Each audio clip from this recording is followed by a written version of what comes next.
Welcome into the Hot Read podcast for Wednesday, July the 11th. I'm your host, Easton Freeze, director of published content here at BroadwaySportsMedia.com. We're also brought to you by the 440 Podcast Network. I'm joined, as always, by producer JT. JT, how are you? I'm good. I'm having a very stress-free day, which it couldn't be the more opposite from you right now. Over the last 24 hours, like the difference between us on this show coming into today's show, which I guess we'll fill in Danny because he's hi Danny, you're here. Hello. I've talked to him about but we're gonna talk about this, but like we are having just totally different lifestyles right now. Yeah, we'll get into all of that. We're joined by Danny Kelly of the Ringer Fantasy Football Show, amongst other Ringer things. Danny, it's good to have you back. Third time here on the Hot Read podcast. How are you, my friend? I'm doing excellent. Getting ready to be geared up for this season already, which is kind of crazy. But looking forward to it already. It's fun. It is fun. It's a fun time of year. We're not, you're not to the point of the pre-off season where you're burnt out. There's nothing worse than when you get to like August 23rd and it's like, can we just play some games? Yeah, it's but we're not there yet. We're excited about the training camp part still. So we're going to be talking about that, and it's all fantasy all the time today on the show because you're the fantasy guy, Danny, and we're just looking for excuses to have you on the show because we like talking to you. So we're like, let's just talk about the thing he talks about. I appreciate it. Things are crazy. It was almost just you and JT today, Danny, because my wife and I almost went to the hospital last night because she's having a baby, and like that. Yeah, I was gonna ask. Do you have like a false alarm type of? I might leave the show in the middle of the show today. Like I don't know. All of my plans are on hold. I don't know what I'm doing. Could be very maybe might be here any second. So yeah, just keep your eye on the phone. And I totally understand. Can you imagine? I missed the birth of my child talking to you two idiots just talking about fantasy football. It's okay. It's okay. My phone. We can talk about while you're here. We could either have a really nice show where we talk about the Titans, or you could leave and then all hell breaks loose and I just go on my rant about how I think Michael Pittman's going to be a top 5 wide receiver. I start talking about the Mets and everything just goes off the rails. So right. I want all the takes. Give them. Well, we're in a fantasy football league together. The Danny Kelly Invitational League that you were gracious enough to give us a spot in, and that there's a group chat that has just evolved into, I don't know why, but it's just a Mets chat now. So it's JT and Scott Barrett are the two Mets fans, and that's just like their only place for talking about the Mets. No one else anywhere wants to talk about the Mets. So they just can you guys maybe like start your own DM or something? Get a room. Jesus. It's that, and it's the fact that everybody else in that chat is like Phillies or Braves fans, which are like the two direct rivals, and they just love to like harp on us and how bad we are. Are you a baseball guy, Danny, or no? No, not really. I used to be, but I was a Mariners fan forever, and so back when baseball was the only sport in America, back in your 30s or something. The Mariners ground me down. I just couldn't really stay connected to it as much as I probably should. I stay connected to it through my group chat like my friends' group chats, right? And so I like know what's going on, and I know like people's sort of like the pulse on people's excitement or whatever, but don't actually watch the games. Yeah, that's kind of me as well. I just watch Braves games, and that's about it. We're talking about football today. We're going to talk about the Titans and some fantasy relevant players, of which there are a couple. Which with the Titans, not always the case, but they've got some dudes to talk about. And then we're gonna zoom out to the AFC South. Plenty of fantasy relevant guys across the division, and then we're gonna zoom out even further to some other things in the league that we find interesting enough to talk about today. So if you're joining us live, we appreciate you being here. Do us a favor, make sure you're watching on Broadway Sports Media's YouTube page. It's Broadway Sports Media on YouTube.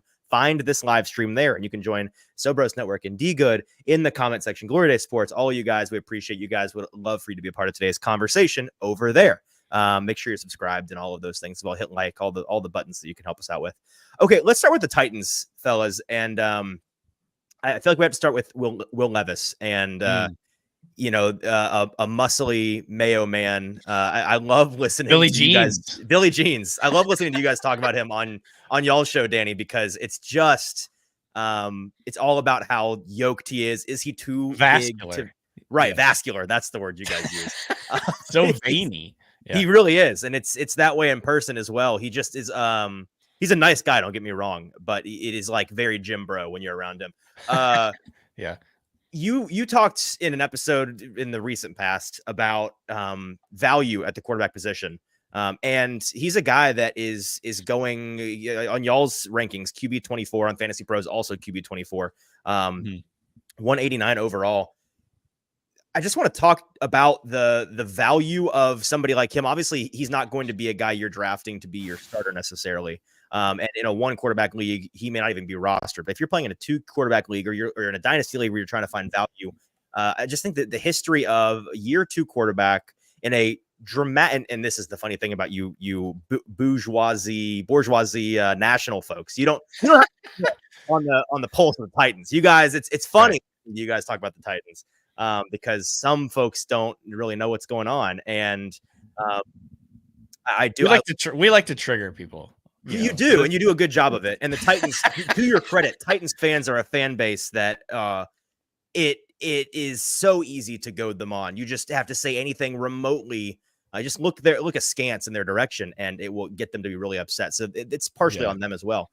But this is a situation that really couldn't be any more improved from what he had to deal with last year. And that's not to say that it is a perfect situation around him this year. The offensive line is still very much a work in progress.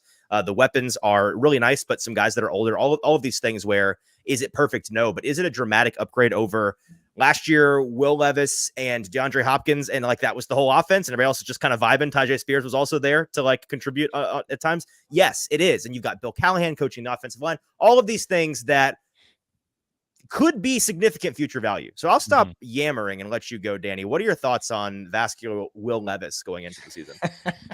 Well, from a point of view of process, you have to absolutely love what the Titans have done in terms of, look, we drafted this guy. We got really good value on him in theory in the 2nd round. He fell much further than people thought he would. There was a lot of indications that he was going to go in the top 10, top 5, and then he ended up falling to the 2nd round. Just a number of variables kind of played a part in that. But you have this really, really cheap rookie quarterback with a lot of upside and a lot of physical talent. And they did exactly what like the nerd playbook would tell you to do, which is upgrades an offensive line. They used their 1st round pick on an offensive lineman, JC Latham. That's a guy I like. They went and got like arguably the best offensive line coach in the NFL, which is, kind of like a hidden piece of value too. Like, I think maybe people nationally don't realize quite enough. I think it's the biggest thing going for them on offense, frankly. And I don't think people see it. Yeah. And like, especially for the type of quarterback that Levis is, where he, in year 1 took too many sacks, like held on the ball a little bit too long.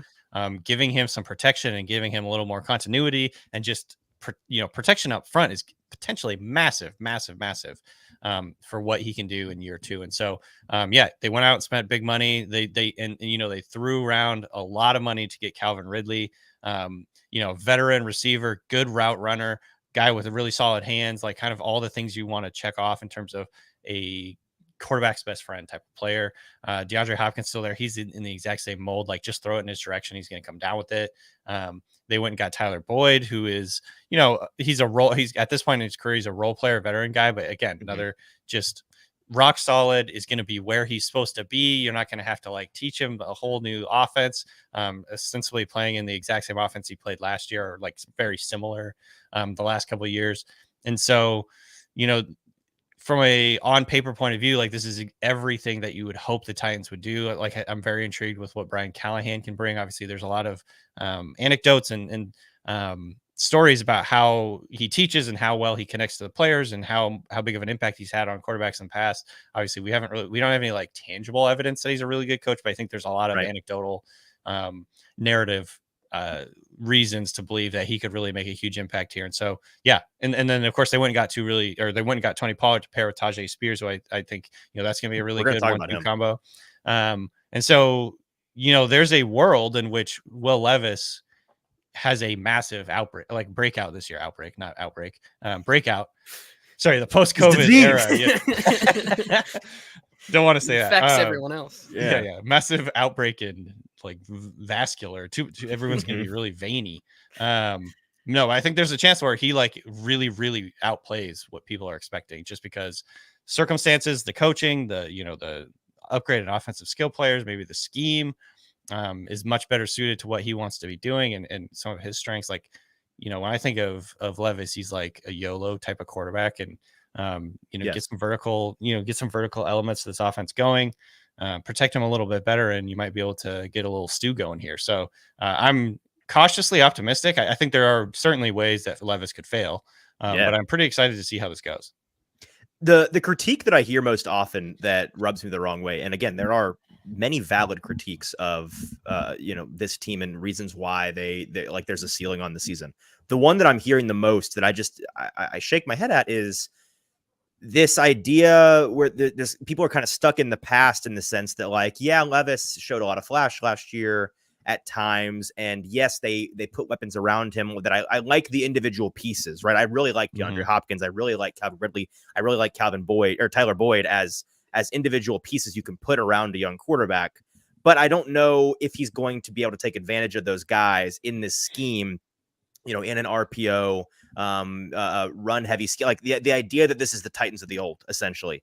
And I think when you look at Brian Callahan's resume coming in, you look at what he did in Cincinnati, I think the most interesting thing about last year, frankly, was the weeks that they had Jake Browning in the lineup, where you could have reasonably expected the Bengals to change the identity of that offense significantly, really pare it back, really play conservatively, a lot of one read stuff, a lot of RPO, a lot of running the ball, pounding Joe Mixon. They didn't do that, right? Weeks 12 through 18, Jake Browning was averaging 19 and change points per game, 266 yards per game, 11 touchdowns, 7 interceptions. And this is Jake Browning we're talking about, who, is not Will Levis. For all of the failings of Will Levis and criticism, skepticism there, I think anybody could agree that there's more talent in a little Will Levis than in a Jake Browning. So right. I think that's the biggest thing that I am looking forward to seeing people have to kind of eat their words on.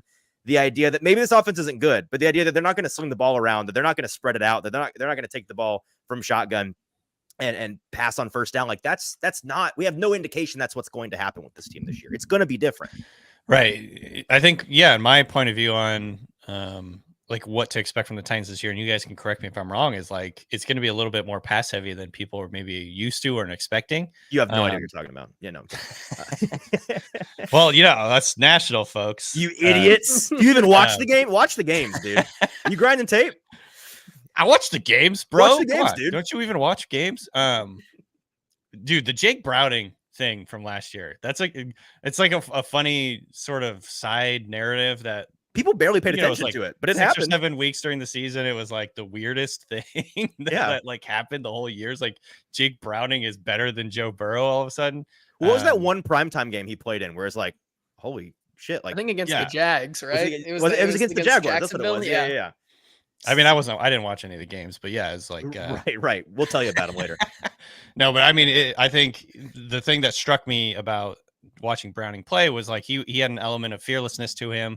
It wasn't like they just, turtled up and put their head in the shell and tried to like survive getting away, with Burrow out indefinitely. Like they kind of just went for it. They kind of flung it down the field, and they had the receivers. They had, the talent to do that. And I could see the Titans being more aggressive, more free flowing than I think maybe like people are sort of expecting to see where there's like a conservative protect the quarterback. Like maybe it's not gonna be quite like that this year. And I'm again very excited to see what Levis can do. I feel like he's probably gonna have a lot of turnovers, but also a lot of big time throws, a lot of really exciting plays. Just let him go and kind of play his style of ball, which is very aggressive, not much like concern for his own health, which of course is a double-edged sword, but he's going to be like running around a bunch. He if we're talking about fantasy, like he has a lot of upside too, because he's a really good athlete who could run around more than anyone thinks too. So he could do that element on the ground game as well. I think the best case scenario for him is, and it's not perfect comps in terms of play style, but in terms of what the box score looks like and what the fantasy relevance is, it's like what was the year that the lights came on for Josh Allen? The where it's like, holy crap, he threw 17 interceptions, but he threw 35 touchdowns. Right. Or like a young Matt Stafford where he is more athletic than you think he is. He is a gamer, he's a YOLO kind of guy. Again, that is best case scenario for sure. But right. We've seen guys in the past just flip that switch, turn it on. And I think that could be the case with him. It happens every year. Some random guy is somebody does way better. Yeah. Right. Exactly.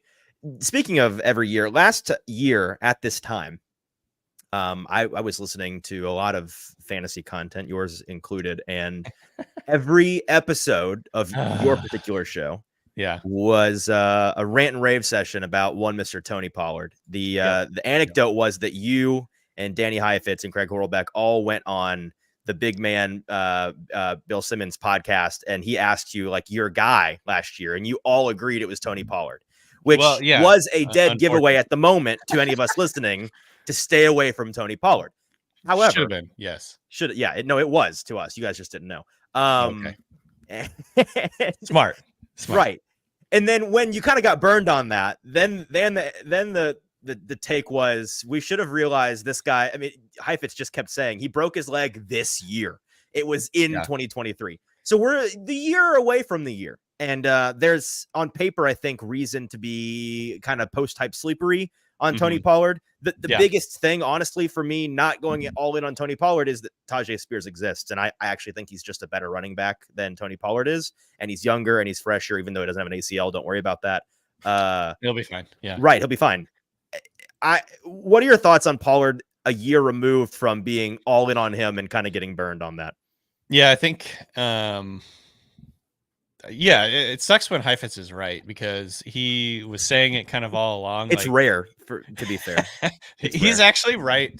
We make fun of him all the time, but he's right way more often than maybe the problem is that when he's wrong, it is disastrously wrong. It is so loud and bombastic. Yeah, he's really, really wrong one time a year, but otherwise he's very right most and it's of the really time. Funny. Yeah, that's fair. But yeah, so he obviously was sort of the voice of reason a lot during off season last year and talking about how are you guys worried? Like he really broke his leg bad. Like it was bad, does this worry you at all? We're like, it's fine. Don't worry about it. He says he's faster now. Don't worry about it. Yeah. He told us he's better, which, players have never lied about that ever.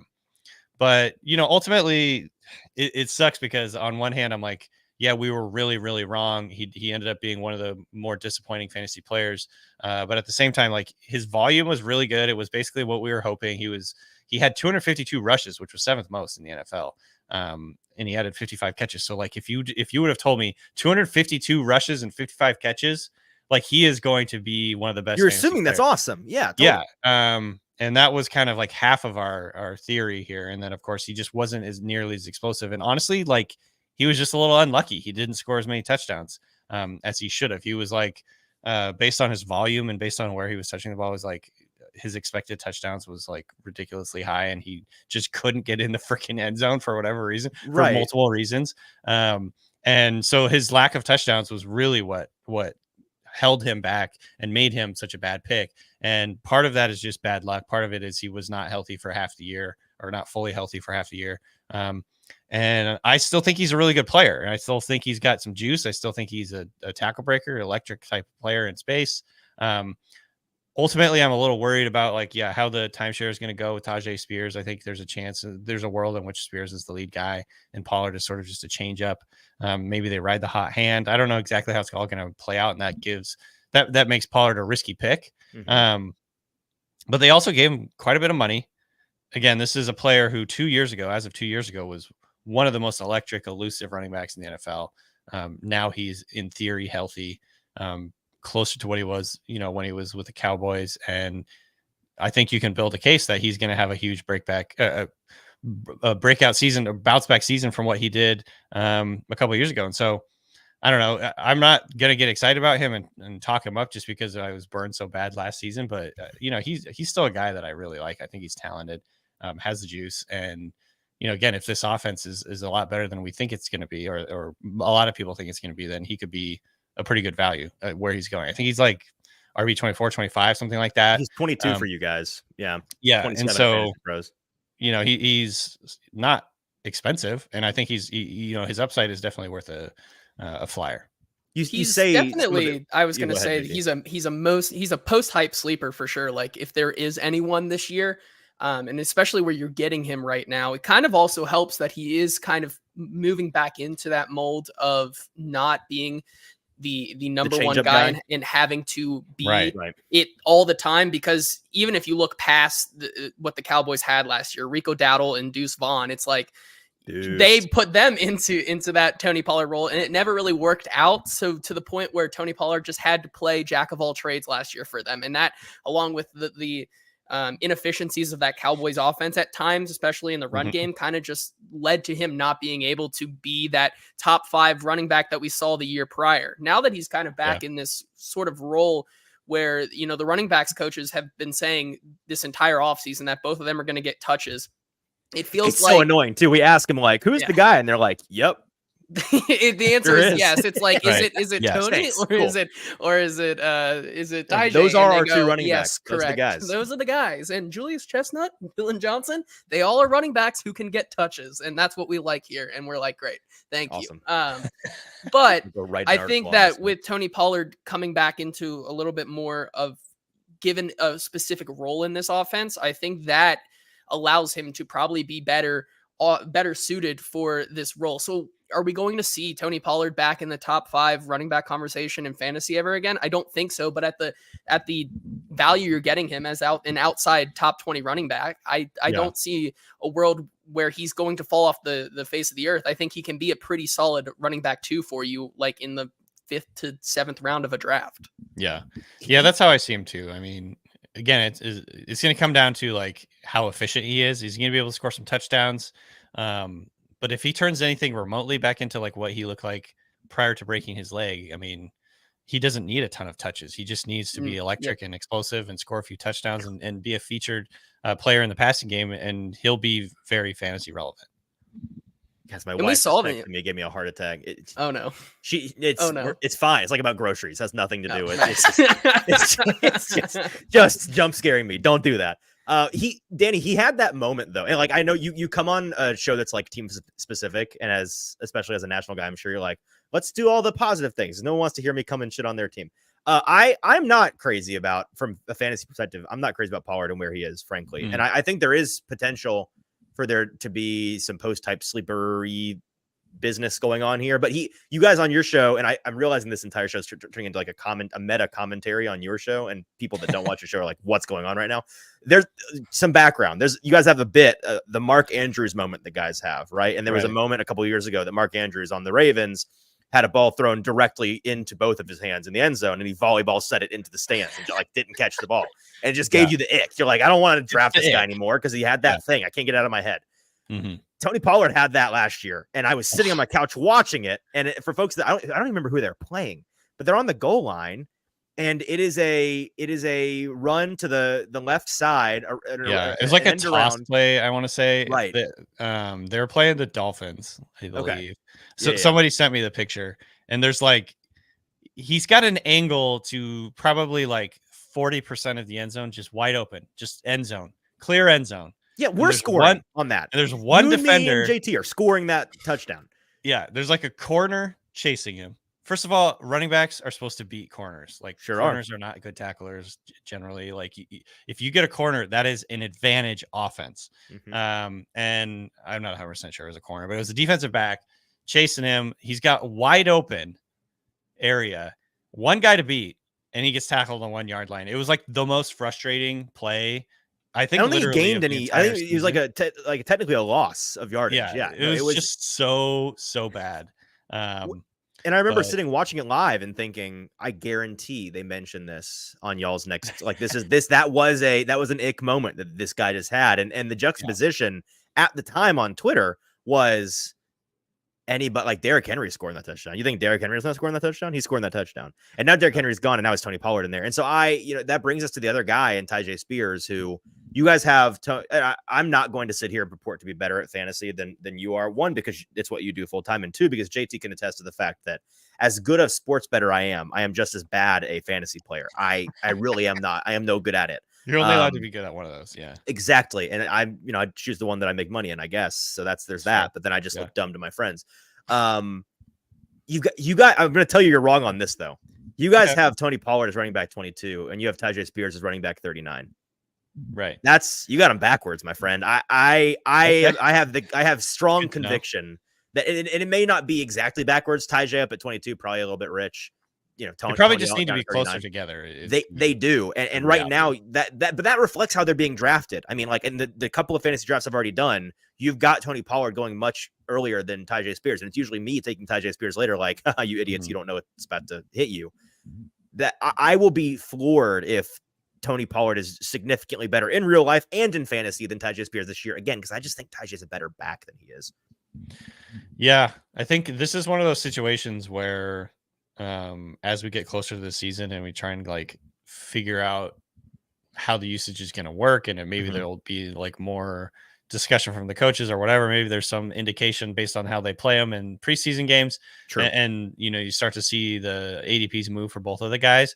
And I think there could be pretty massive ADP movement for both of these players over the next couple of months. But I think it's like just for now, it feels like Pollard is going to be the starter because he got paid so much money. And that's maybe very wrong. Like that could just end up being flat wrong. And that's why, to be totally honest, like it's way better value to just take Spears right now. When there's uncertainty in the backfield in terms of like what kind of rotation you're going to be, like a lot of times you're just better off taking the cheaper player. Right. Yeah, I mean, I don't even necessarily like disagree with you. Like, again, I could see a world in which Pollard is just an afterthought in this offense and Tyjae Spears takes over, and Pollard's going to look like an awful pick. But I think right now it's just kind of like following the money and following the experience and the track record. Yeah.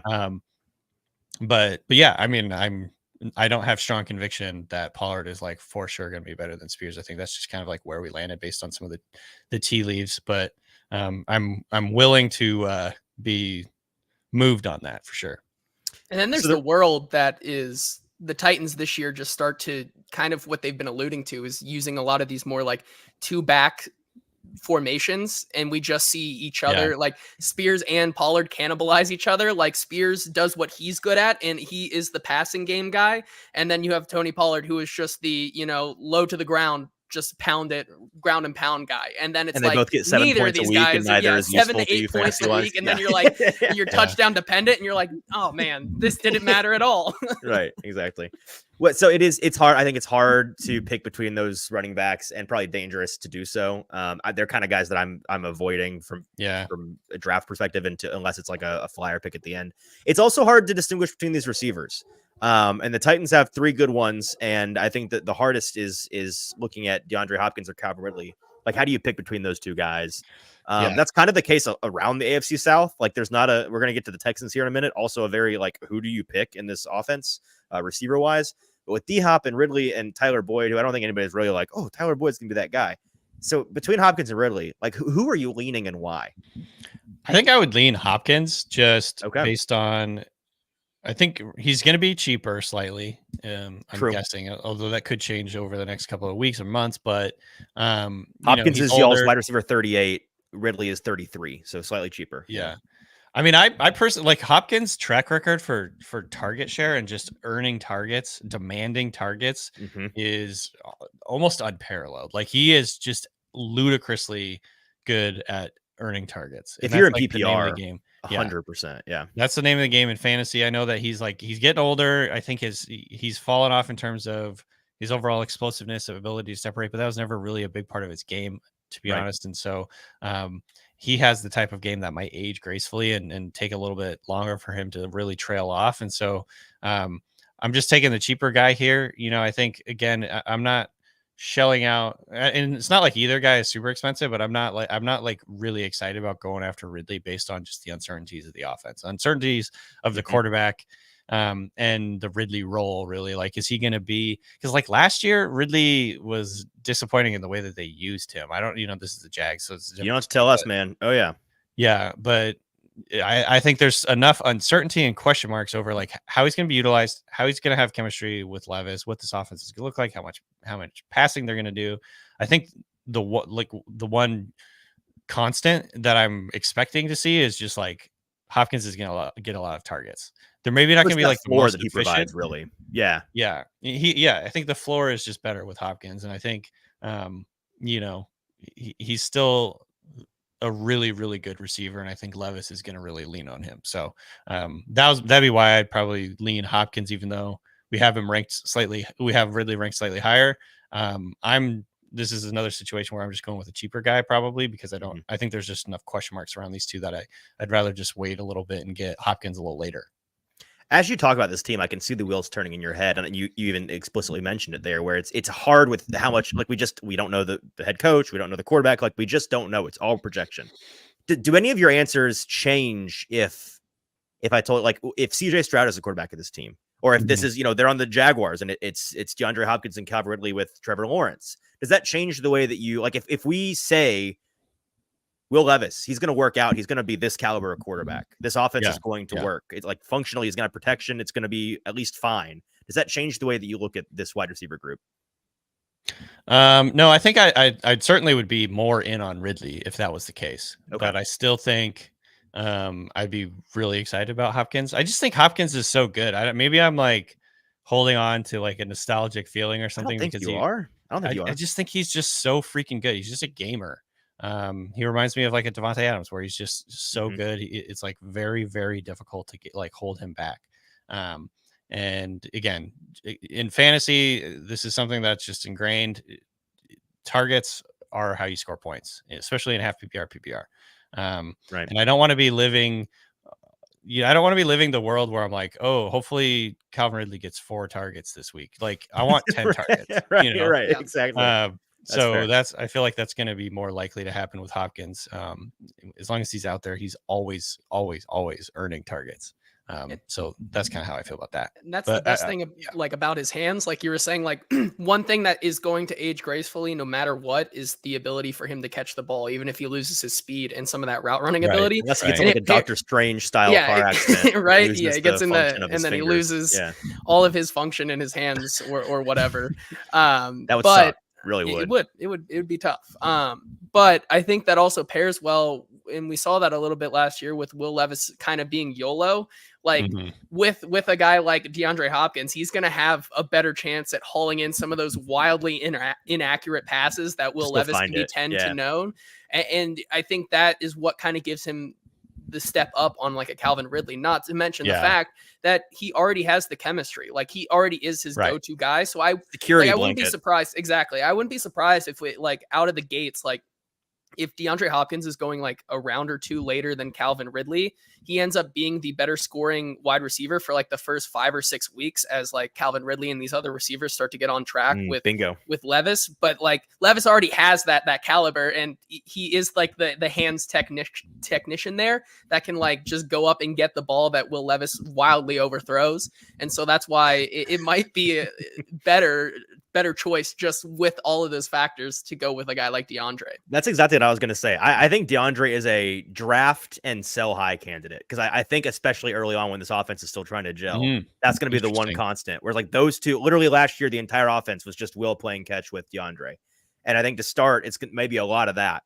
And it may be like, holy, like, wow, DeAndre Hopkins is a viable wide receiver 2 or 3 in fantasy for the first month or so. And then you sell them off before the offense starts to figure it out and they spread it out. I think that's a you also and that's a good point. Plus you tend to see older receivers trail off as the season goes on, like later in their careers. It's not always, but that's something that the age cliff starts to really like get there, and you get banged up, or defenses start to like figure out what you're doing a little bit and take away that guy. So yeah, I like that. That's a good idea.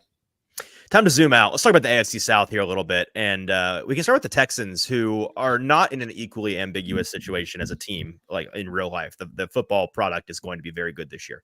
But fantasy-wise, I feel like they're just as ambiguous because their wide receiver room gives me just as much pause. I don't know who to pick out of these guys. They go and they get Stephon Diggs, which I believe you guys referred to as just annoying on the show the other day. From a fantasy, why did they have to trade for this guy? Just makes everything harder for us. Jerks. I mean, it makes it so much harder because you've got Nico Collins, who seemed ascendant coming off of last year, and before that trade for Diggs, like I'm secretly putting him very, very, very high on my list, especially in dynasty leagues of guys that I want to go get and maybe overdraft a little bit. Now, man, I don't know, because we saw what Diggs did at the end of last year.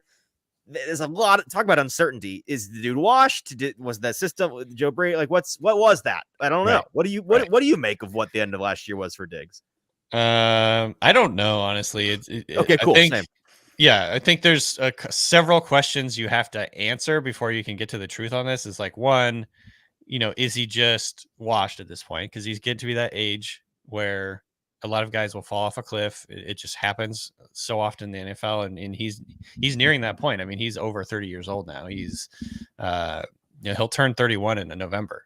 So that's a concern. I don't know the answer to that. I think that he still got it. I think he's still good. And I think it's more likely that the system change that the Bills went through was just more like, we're not relying on one guy to like win. We're spreading the ball around. Like the system was just more focused on just getting the ball to different guys. It wasn't like, let's just feed Diggs. And so I think that's the second question, I guess, is like, was it scheme or was he falling off? And then the third one would be, is he just an insufferable diva? Like this is like this is like his third team now. He's like always been really good. Yeah. But now we've seen two teams get rid of him, And so it was the 9/11 pep talk where he drew the line. He's like, I'm not about it with this guy. Yeah. God. Yeah, so I think the questions there's like so many questions that you have to answer before you really can figure out what's going on here. And I just don't, I don't know the answer to that. I think my guess is he's still going to be good. He's still going to command a lot of targets, and he's going to mess it up for Nico Collins and Tank Dell from a fantasy point of view. Obviously, from a real life perspective, like the Texans are stacked. It's going to be awesome for CJ Stroud. I think CJ Stroud is the real winner here. Yeah. But I think, they're also expensive. Nico Collins, Stephon Diggs, and Tank Dell, all top 25 receivers, I think, in ADP. And they're not going to finish that way. Somebody's not going to be there.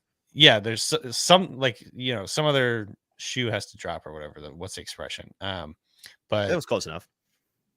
What is it? The other shoe drops. I think that's what it is. Yeah. What is that? The other shoe's going to drop. Don't ask me. I'm not the saying guy. We did an entire 15-minute bit about how JT doesn't know anything about idioms. I don't know. I'm apparently famous for like messing up like mixed idioms or mixed metaphors and stuff. Yeah. Anyways, you know how to pronounce words. I think there's one of these guys is going to be very disappointing, if not all of them. And so I'm probably just going to be going to be a stay away in fantasy. In Dynasty, I'm still very bullish on Nico and Tank. This year might not be as fun as you would have expected without Stephon Diggs, but I still like those guys long term. I just think this year it's just too hard to know. And this is also a team that last year was frustratingly run heavy, balanced, running a lot on first and second down.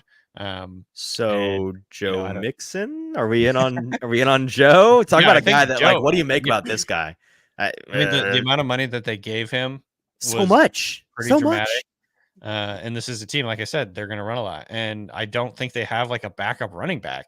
How dare you? Dameon Pierce is like my eyes lit up. I said, "Uh-oh." As much as your buddy Craig was like, "What happened to Dameon?" I've never related more to like that's me. Don't get me wrong. I love Dameon Pierce. I think might have drafted him in the fourth round of a league a couple of years ago. Yeah. I think he's just like truly a terrible scheme fit for what they're doing in this offense, and he needs to. Which is probably Cope, but that's what I'm saying too. Yeah, scheme fit. This guy get him to the Rams. Let this guy run. Part Cope and part like we were just like a little too, high on him based on preseason games where he's a fourth round pick. Sexy. We'd probably be a little bit like reticent to go all in on him, but I think.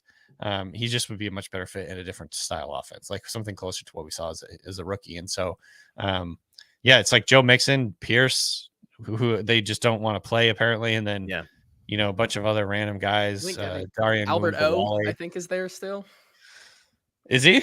I think so. Albert O on the Texans? Yes. Wait, am I dumb? I thought he was a Broncos. Albert Bowie Kunum? No, not him.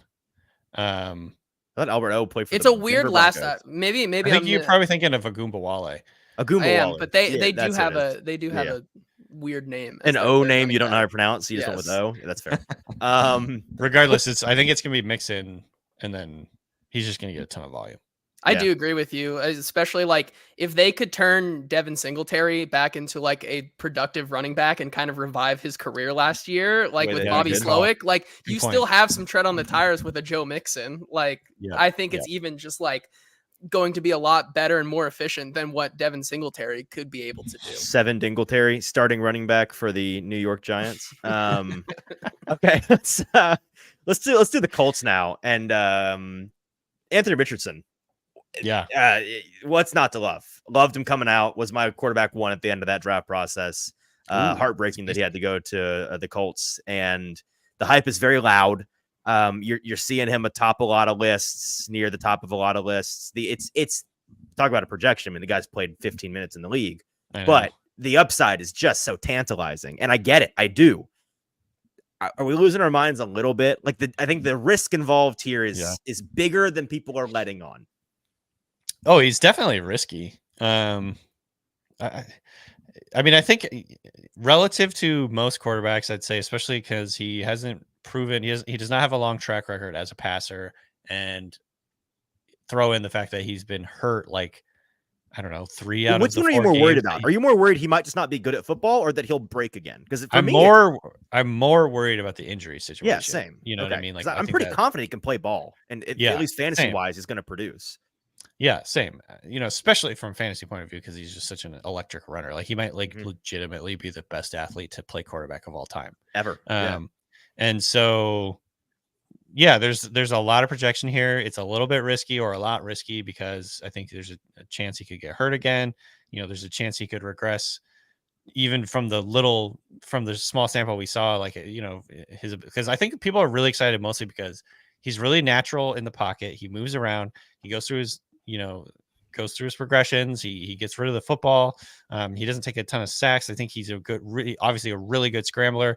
What Shane Steichen was doing. There it is. What Steichen did, man. Run game was so cool. Like, I just have one play in mind, but like there was a lot of different things they did, but like one play in mind where they had all the motion go to the left, and then he did like a naked boot out to the right, scored a touchdown on that. It was just like, man, the sky is truly the freaking limit with this guy. It's like Jalen Hurts plus.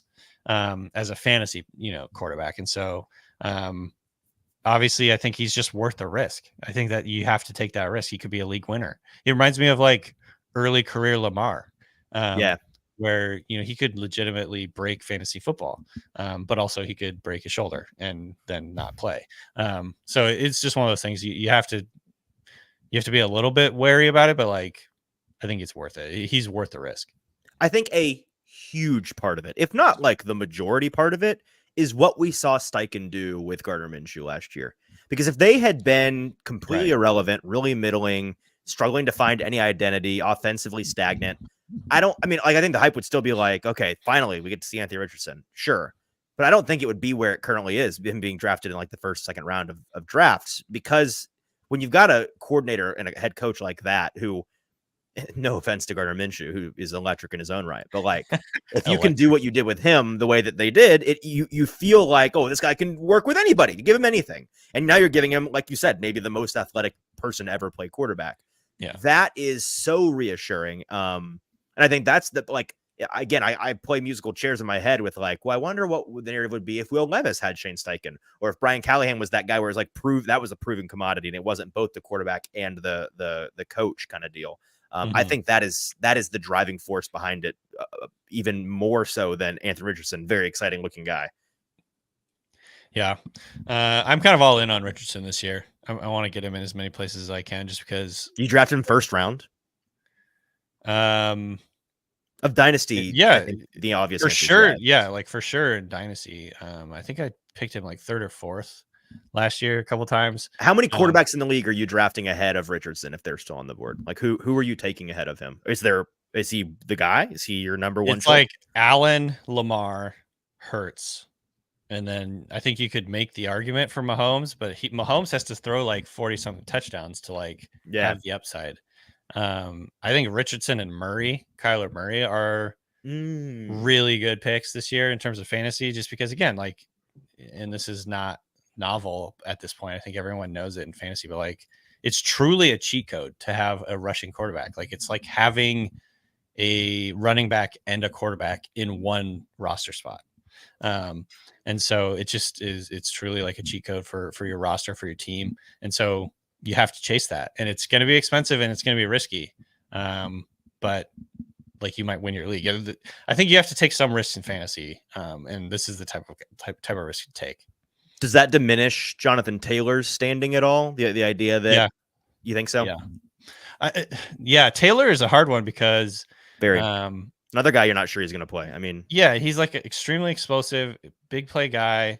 But in this offense, it's like, is Richardson going to steal a lot of his thunder, steal a lot of his rushes, steal a lot of his touchdowns? Most importantly, I think they'll probably play it safe with Richardson around the goal line just because of how it went last year. I think he got hurt on a sneak, and then he got hurt running into the end zone, I believe, like getting the corner, and then basically fell on his back and hurt his head, hit his head on the turf.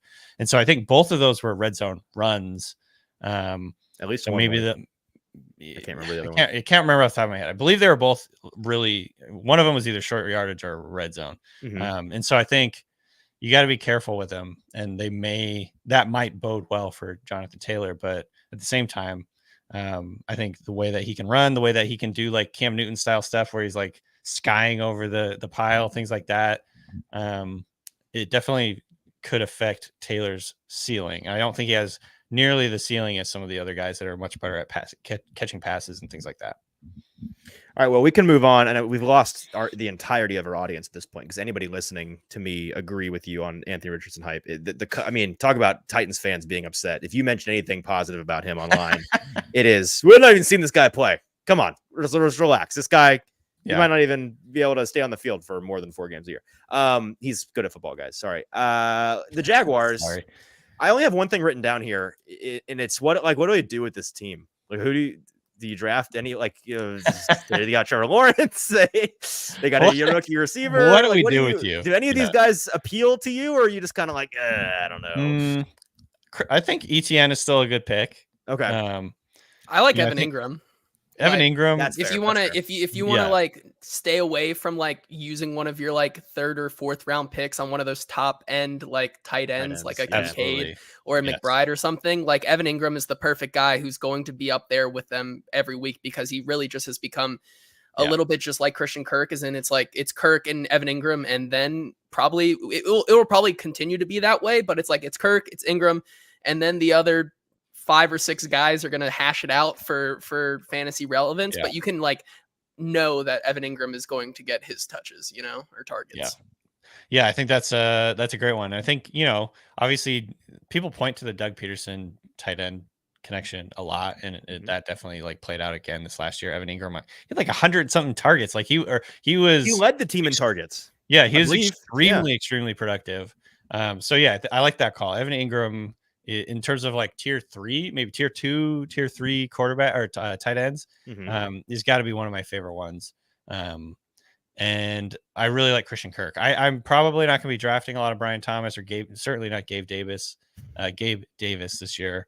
And ETN, I think, is like, if you miss on the first sort of group of high end running backs, ETN still has a ton of explosiveness, ton of juice.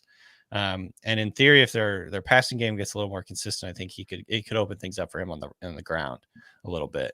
And also they just don't really have anyone else. Like Tank Bigsby was one of the worst running backs like I've ever seen last year. Hey man, they keep saying they want to get him involved, baby. I mean, JT was a Bigsby guy, so he has only the only way he can go is up. All right. I was last season. I was Devon Achane and Tank Bigsby to the moon. One of them worked out really, really great, and the other one, you know what? We're still waiting. We're still waiting. Could have been worse. Yeah, could have been worse. Yeah. So it's funny because there was 2 guys named Tank out of that class last year. Tank Dell, Tank Bigsby. One of them worked out. This guy did not. But yeah, I mean, I think Etienne's going to get a ton of volume. He's very explosive. Like I said, he might have a chance to score way more touchdowns this year. So I like him. He's not like one of my favorite guys I'm going out of my way to draft, but if you miss on the first like flurry of running backs that go off the board, I still think he has that high end potential to be an RB1. So I would say Etienne, Ingram, great pick. And then Christian Kirk, I'm like rock solid wide receiver 2, who could finish as a wide receiver 1 just based on volume.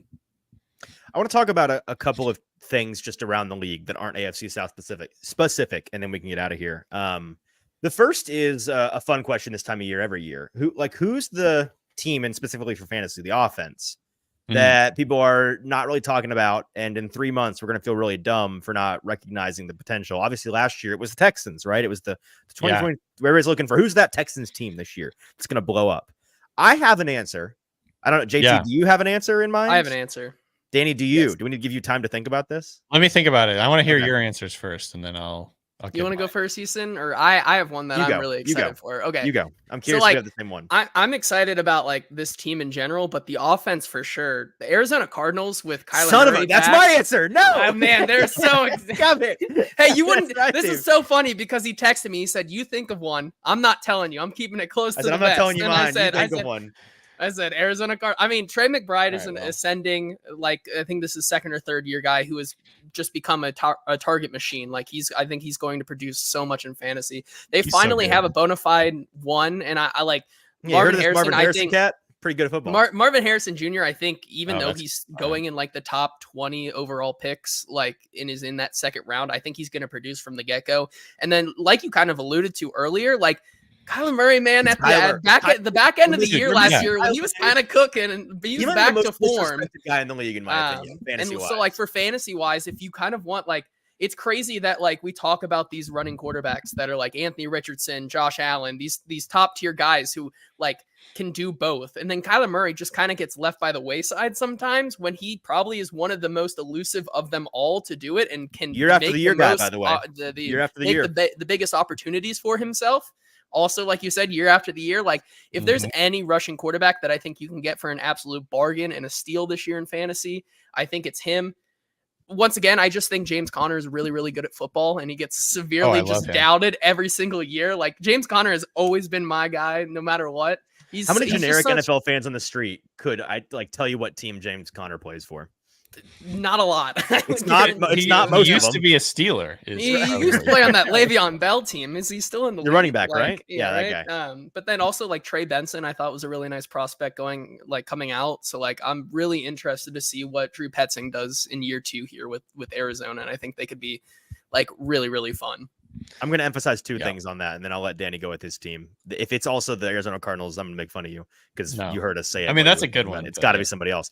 For me, the two biggest elements are I think Petzing is the goods. I really was impressed with, and I didn't watch a ton of it live, but like going back this summer, watching some of the Cardinals stuff because I get the inkling of, do I like this team? And I go back and I watch, I'm like, And then you look down the stretch, I think people forget, like, they beat some good teams. That like they beat the Eagles. They beat they beat some legit teams down the stretch, and everybody was making fun of the head coaching hire in the offseason. You know, are you riding the bus? And then like it kind of works out for them. Players are buying in. They got your boy Dortch. Get Dortch, Greg Dortch. Can't believe I forgot about him. Kyler Murray. What was the quote this offseason? He's like, if Greg Dortch was not tiny, he'd be a top 5 receiver in the league. Yeah.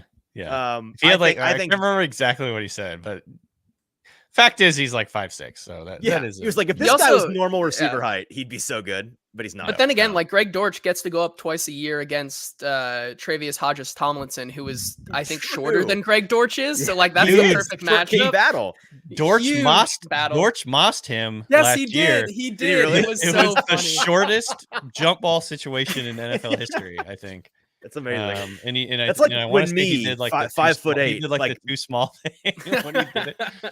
Well, as a shorter person, like there have been like 3 times in my whole life in a regular like pickup basketball situation where I've gotten an actual like legitimate block of somebody, and it's just you feel just that's what that is, and it takes the smallest like point guard making a very foolish mistake and shooting in my face, but it happens, and you're like, yeah, I'm big, I can do that.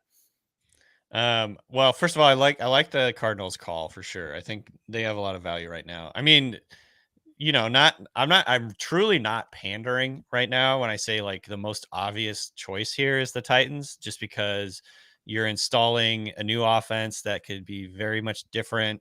It's a young quarterback who I think people don't have high expectations for. Upgraded skill group, upgraded offensive line, upgraded coach.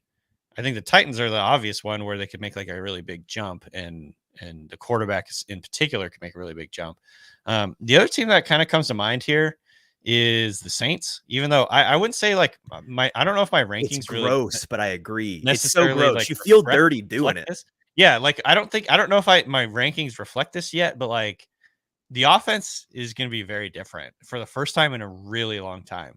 And I actually like their skill group a lot. Like obviously Chris Olave, really, really good player. I think he could have a breakout season. He's been nothing but efficient throughout his career. I think Rashid Shaheed is a guy that has a ton of talent they could really get more out of, especially if he starts playing like legitimate number of snaps. Like the big problem with Shaheed has not been the talent or the efficiency or yards per route run or touchdown, big play ability. Like it's all there. He just doesn't play enough snaps. Like for whatever reason, Dennis Allen, I think, still kind of like hates him for, I don't know, like what the deal is there, but like, maybe he's a knucklehead, who knows? But like, if he plays more than 70% of the snaps, he's like a lock for these 3 receiver sets that they're playing, or even 2 receiver sets.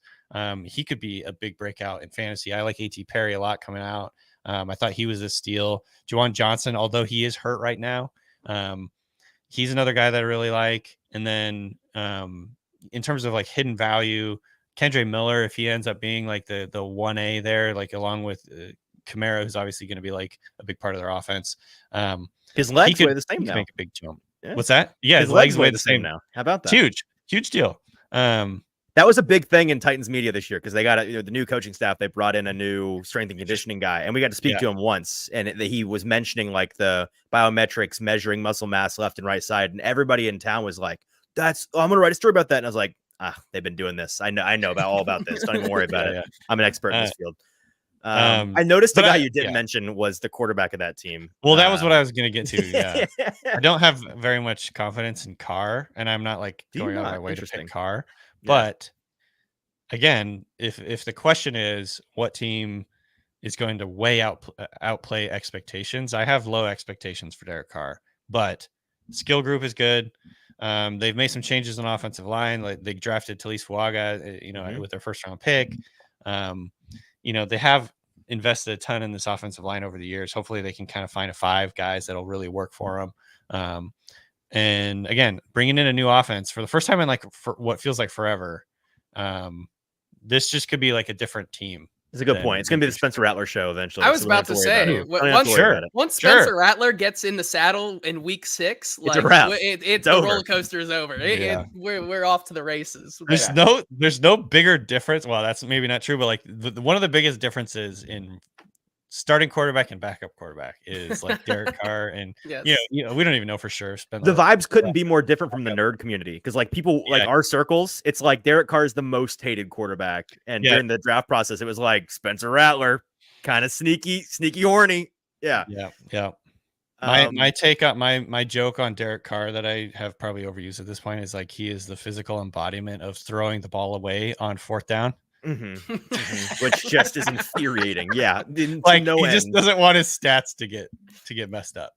Yeah, exactly. I don't know. But yeah, he's just again, I'm not like confident in Carr necessarily, but like the skill group, hopefully the offensive line kind of figures it out, and this could be a team that's like a lot better than people are expecting, or especially in fantasy. All right. So in conclusion, these 3 fantasy experts recommend you target the Tennessee Titans, Arizona Cardinals, and New Orleans Saints in your upcoming fantasy draft. Can't go wrong. Yeah. Can't go wrong. We've taken an hour of your time, and we'll get out of here, Danny. We appreciate you being on the show with us and spending some time with us, Knuckleheads. It is always a ton of fun to talk to you. I have one last non-football related question for you. As I am an impending father any minute now, do you have a famous bit of dad advice that I already know, but do you have any more dad advice for you? And maybe you share your famous bit of dad advice with people here. For people that haven't heard me say it, the song for the big job of a dad early on in your baby's life, in my opinion, is to act as the person who steps in and soothes your baby when he's crying or she's crying. Because that's like you can't do a whole lot of extra other stuff. Kind of useless otherwise. Yeah. That's like if you can go in there and calm a situation when it's stressful, the baby's crying, it's like we're freaking out. Like don't throw that baby out the window. Give it to me. Yeah. Exactly. Like being able to come in and soothe the baby, get them to stop crying is like such a huge thing for not only just like obviously it helps the baby, but like it helps your mental state, helps you be able to sleep. It helps so much. So one thing that we found, and this I'm giving all credit to Skippy, my girlfriend, she discovered this. Misty Mountains, the song from The Hobbit, is like it's like a magic. It's like a piece of magic. If you put that on, I've gotten probably literally at this point like hundreds of people that have reached out to me and told me it's that universal. I saw some like baby guru on Instagram posted this. Just totally ripped me off. But did they credit you? How dare they? No. Outrageous. Of course not. Cease and desist. Dude, but it had like 200,000 likes or something like that. Like it's like truly sweeping the nation. Did you go through the comments looking for any to be like, oh, Danny Kelly said this first? So many people tagged me in that. I believe it. But yeah, it's like obviously I didn't invent it, but it's a great discovery that's very useful. I get a ton of people still to this day. This is like 4 years later, telling me how useful it is. So Misty Mountains of The Hobbit.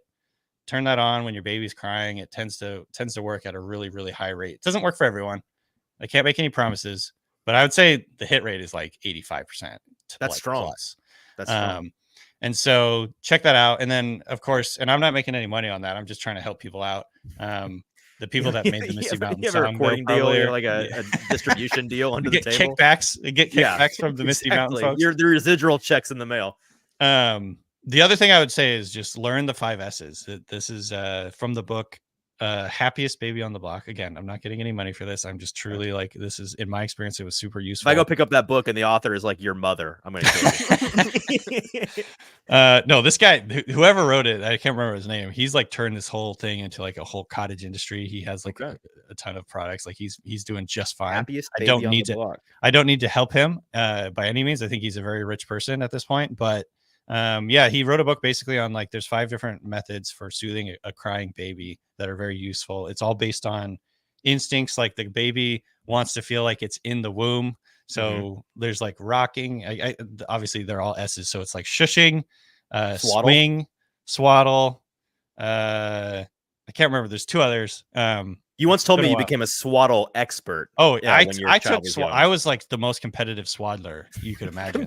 Calvin, my son, swaddling. Dude, it would piss me off. He was so good at getting out of his swaddle. I couldn't tie that thing tight enough. He would just get out every single one. Just duct tape. Just wrap in duct tape. Believe me, I had that thought. I don't think that's safe. I don't think that's something they would recommend. Yeah, I think if CPS came to your door, they'd have questions. Probably. Probably a couple. But yeah, man. Look that up, because at the very least, just Google the 5 S's for soothing a crying baby. Because those are super important. It's like the one thing you can do to really, really help. All right. Well, I'm ready. I sent you a picture yesterday. I got my Dad Force 1s on right now. You have them on right now? Oh, yeah. Are they on? Oh, yeah. Oh, boy. Oh, boy. Oh, God. Oh, there they are. He's ready. He's ready at a moment's notice. The car is already packed. He's got them tied. He's got them locked. Well, my best friend texted me. He's like, check your front door. I'm like, are you at my front door? He doesn't live here. And no, it was these shoes. Yeah, they're awful. I hate them, but I have to wear them. So you have to embrace dad life. I'm loving it. You're already embracing it. You're halfway there. Okay. All right. Well, that's going to be it for today, Danny. Thank you for showing up. Guys, if we have not, this entire show has been an advertisement for the Ringer Fantasy Football Show. It's awesome. It's very funny. Even if you hate fantasy football, you will enjoy it. It is a must listen podcast. And I don't have much time to listen to a lot of podcasts these days, but I make time for Danny and Danny and Craig. You guys are great. So we appreciate it, man. Thank you. Appreciate that. Check it out. Also, live shows, by the way, right? Yeah, we got a live show coming up in LA. We got another live show coming up in Seattle. If you guys are in any of those areas. The Crocodile? Is that the name? I heard you. Yeah. Is this a club? Crocodile. What is the Crocodile? It's a really old school, just like venue that has been around forever. I've gone to like like a dozen shows there in my lifetime. Like it's big. It's that's sort sick. of a iconic Seattle thing. It did move recently, which is a bummer, but it's an institution. So right. It's very cool that we get to go play there. But yeah, check us out. And we got our rankings up at theringer.com. Yeah, check us out. The rankings must have if you're playing fantasy every year. Cheat sheet. And then you draft based on that, and you know who to blame when things don't work out. Right. And then it's not your fault. Yeah. Mm-hmm. Okay. We'll be back on the show tomorrow. We're going to do, speaking of bits that nobody's understand, not even Danny, we're going to do a taco show tomorrow. And if you're a fan of this show for a long time, you'll know what that means. We're going to eat tacos and talk about football with Stoney and Zach live somewhere at a taco place here in Nashville. It's going to be fun. It's 4:30 tomorrow. So tune in for that. If I'm not having a baby, I might not be there. We'll see. Again, I can't make plans. Right. I might not be there. I'm canceling the show tomorrow. Without you there, it's like the bit doesn't make not sense. there. You're gonna do a solo show? Yeah. Yeah, maybe. Well, no, we have two other people coming. But the entire point of us eating tacos while doing this show is because they make fun of the way that I eat tacos. He eats. Danny, I'm gonna send you this picture afterwards. It's the worst. It's the worst way to eat a taco. I'm already offended. I can tell I'm already gonna be mad. Okay. All right. Well, we're gonna do that tomorrow. So tune in then.